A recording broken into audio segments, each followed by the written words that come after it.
Амансыздар ма, құрметті әлеумет. Бүгін 31 шілде 2023 жыл. Алдарыңызда Сихаев Айдархан Әшімханұлы, Тараз қаласынан. Құрметті әлеумет, біз бір тудың мағынасы әруақтық талап деген бағытта ғылыми танымдық әңгімемізді жүргізіп келеміз. Мақсаттық әрекетімізде кемел адам жасау, әруақты адам қалыптастыру. Бұл ата-бабаларымыздың аңсаған арманы, ұрпағына деген аманаты. Біз соны жеткізушілерміз. Қазақ атамыз аққа Құдай жақ дегенде нені меңзеді, қандай рухани нұсқау көрсетті, біз сол жөнінде түсіндіріп келеміз. Яғни, қазақ атам аққа Құдай жақ деді. Біз ақта Құдайға жақ деп жауап беріп отырмыз. Аққа Құдай жақ деген қазақ атамыздың осы қасиетке толы, құдіретті сөзімен кімдерді қалай құтқарамыз деп айтып отырмыз. Кімдерді, нелерді жоямыз деп отырмыз. Өткен роликтерімізді еске алыңыздар. Біздің айтып жатқандарымызды түсіндіңіздер ме? Сонымен, біз дұрысына келгітсек, алдымен қазақты, содан кейін жер бетіндегі 5,5 миллиардтан астам адамдарды жалған діндерден, олардың жалған құдайларынан, сананы улаған ұғымдарынан, саясатынан құтқарамыз деп отырмыз. Жалған діндер дегенде олар қандай діндер? Бірінші кезекте көптігімен бойыңды дірілдетіп, үрей туғызып, қорқытып, адамдарды рухани құлдықта ұстап отырған ислам мен христианды айтып отырмыз. Және олардың жалған құдайларының атаулары тұр. Олар қандай құдайлар? Өздеріңіз білесіздер. Олар күнделікті дағды бойынша ауыздарыңыздан түспей жүрген Аллах пен Иисус деп түсінерсіздер. Бұл діндердің, олардың құдайларының өтіріктігі сол, олардың о бастан өтіріктен, адами рухани санаға сыймайтын мәндегі құбыжық, аңызы қиялдан құралғандығы. Сонымен бұл өтірік діндердің аталмыш құдайлары да, яғни Аллах мен Иисусы да өтірік болғанда, сол өтірік құдайға қарасты діндердің де өтірік болуы заңды құбылыс екенін білуіміз керек. Тіпті олардың өздері бірін-бірі жалған деп мойындамайтынын жақсы білесіздер. Оған тоқтаудың қажет жоқ деп ойлаймын. Сонымен дейік, кішкене болса да ойлана алатын адамдарда сұрақ туындауы тиіс. Ол таңдау сұрағы. Адамға ең алдымен Құдай керек пе, әлде дін керек пе? Және олар не үшін керек? Қайсысы құдіретті? Біреуіне таңдау жасаңыз. Құдай рухани жолы, дін саяси жолы. Әрине, саналы адамға Құдай керек дерсіз. Бұл сұрақ ең маңызды, рухани мәні бар, сәтті айғақтайды. Өйткені Құдай жалғыз. Оны біреулермен, бірдеңелермен салыстырып таңдаудың қажеті жоқ. Өйткені онымен салыстыратын да әлемде ештеңе жоқ. Ол тылсымнан, рухани санада тұр.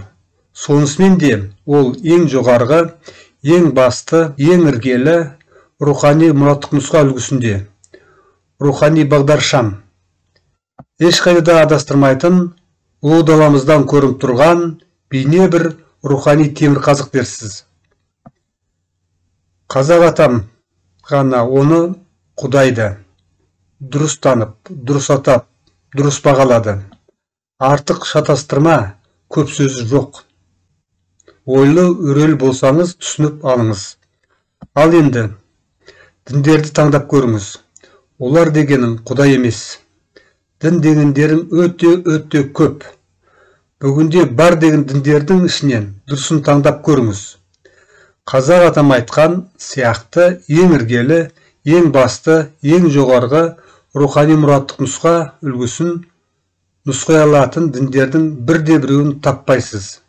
Бәрінде де кітаптар, көп сөздер, өздерімен өздері жаңылысып, шатасып жатыр. Себебі ешқайсында ең іргелі, ең басты рухани нұсқа жоқ. Осы күнгі бар діндер әрқайсысы өз саясаттарына ыңғайлы бір-бірден құдайларын жасап алып, қайсыныкі артық күшті екенін айтысып жатыр, соғысып жатыр. Сөйтіп, жер бетінде көп діндер пайда болып, олардың әрқайсысы өз құдайларын мадақтап, солайша пайда болған көп құдайларының атауларын әрқайсысы өздері атап шығарып, егер сіз білім өре білігінен жоғарыдан шолып жалпылай қарай алсаңыз, онда жер бетіндегі адамдардың өзі көп құдайға сенетін адамдар қауымдастықтарын бөлек-бөлек жасақтап отырғанын көрер едіңіз. Сондықтан да оларда тұтастық, рухани бірлік, жалғыз Құдай деген түсінік болмай тұр. Олардың ешқайсында руханилық деген ұғым мүлдем жоқ. Әр діни топтастықтардағы адамдар өз құдайларын айтып, өз ережелерін талап етіп, рәсімдерін жасап, барған жерлеріне өз мешіттерін, шіркеулерін соққыштап, жер бетінде, тіпті әр жеке мемлекеттің өзінде көп құдайға сенушілер топтастықтарын құрған. Тобырлар есебінде қаралу керек десек болады. Міне, осы жағдайда Құдайы жоқ, пайғамбары жоқ, діні жоқ, кітабы жоқ, жабайы көшпелі ел деген қазақ, оның ең басты өкілі болып танылатын қазақ атамыз не деген екен? Қазақ атамыз адам баласында нақты, ең іргелі, ең жоғарғы, ең басты рухани мұраттық нұсқасы болады. Ол дегенің Құдай деп аталады деп бірақ ауыз тұжырымды сөзбен нақты кесіп айтыпты. Онсыз ештеңеде руханилық деген болмайды депті. Қазақ атамыз Құдайдың қандай екенін де айтып кетті. Оны қазақ атамыз 3 сөзден тұратын бірақ ауыз сөзбен Құдай аққа жақ деп тұжырымдап, бекітіп, ұрпағына айтып кетіпті. Бұл тұжырымнан бір сөзін ала алмайсыз, оған не бір сөзді қоса алмайсыз. Оған тек ақта Құдайға жақ деп күткен жауабын беру ғана қалады. Басқа жауап жоқ. Бар болса айтып көріңіз. Ойланыңыз. Ақмақтау болып қаласыз. Бұл сонда қазақ атамыздың қандай өрілік деңгейдегі руханилық саналық қуаты, әруақтық құбылысы десеңші. Бұдан басқа қандай рухани нұсқау керек дейсіз? Бұдан білеріміз, қазақ атамыздың ұрпақтары біздер үшін шешілмей тұрған рухани нәрсе, кілтипан жоқ, бәрі шешіліп қойыпты. Құдай аққа жақ екен.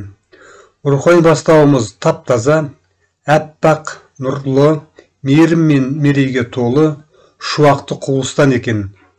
Осымен қазақ атамыз рухани өмір құбылысындағы негізгі ұстанымдық заңды айқындап, саналы адам баласы өмірінің қандай тәртіптік үлгіде болу керек екенін нұсқап, оның жүйелік жолын бағдарлап беріп қойыпты. Бұдан түсінетініміз, қазақ атамыз ең басты, ең іргелі, ең жоғарғы рухани мұраттық нұсқаны айғақтағанда Құдайды нұсқа етіп айтқан. Құдайды нұсқа етіп айтқан, дінді айтпаған. Бірінші, Құдайды нұсқаған, дінде емес. Екінші, әруақты нұсқаған, дінде емес. Үшінші, жанды нұсқаған, дінде емес. Сонымен десек, қазақ атамыз бірінші Құдайды айтқан, екінші әруақты айтқан, өтірік діндердің ислам мен христианды айтпаған, идеолог пайғамбарларын айтпаған олардың. Қазақтың қалыптасқан дүниетанымдық жүйесінде олардың орындары да жоқ. Ал енді ойланып көріңіз. Ой өреңізді іске қосыңыз. Сонда осы күнге дейінгі дін дегендерің қайда қалады? Жолдың жиегінде ме? Саясатта ма? Қайда? Қазақтың да діні бар ғой десеңіз, ол бөлек әңгіме. Ол туралы басқалардың да айтып жатқандары әзірге жетеді. Оған кейін тоқталамыз. Бізге шындық періштеміз, рухани періштеміз, өнер періштеміз, ғылым періштеміз сіздерге осылай айт деп отыр. Біз соны сіздерге жеткізіп жатырмыз. Ой өреңіз болса, ойланып біршама шешім жасауға жағдайымыз келіп қалды деп ойлаймын. Амандықта көріскенше сау саламат болып тұрыңыздар.